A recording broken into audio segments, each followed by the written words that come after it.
Okay, if you're Rex Tillerson, you're looking at this landscape, you're well informed.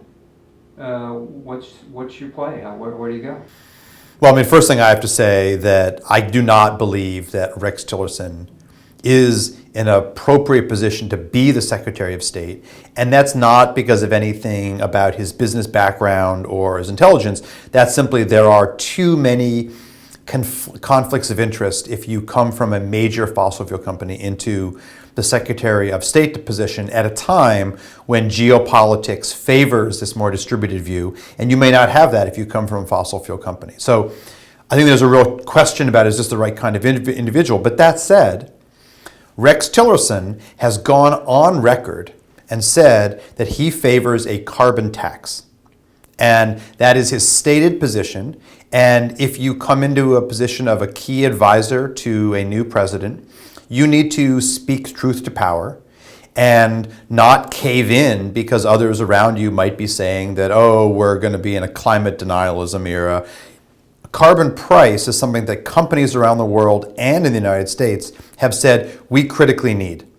China is instituting a nationwide carbon price in 2017, and to leave U.S. companies at the economic disadvantage of not having a carbon price, which sounds weird, but without the certainty that a carbon price brings, you leave U.S. companies at a very significant economic disadvantage. You're not pushing them to make decisions around what inevitably is going to become a new currency. It might not happen next week or next month or next year, but we're moving to a world where we're going to have to price externalities.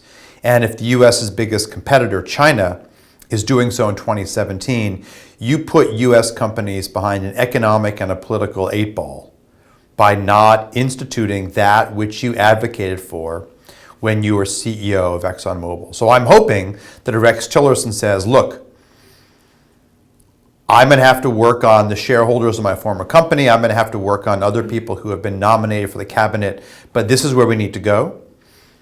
Another nominee, Governor Perry from Texas, is someone who may be a very big advocate of fossil fuels, but he's also a big advocate of jobs for Texans. And the last 5 years, we have seen a massive growth in jobs in the wind sector in Texas. And if you're true to the data, not to ideology, these things, both for Mr. Perry and Mr. Tillerson, are going to have to be things that enter into the conversation.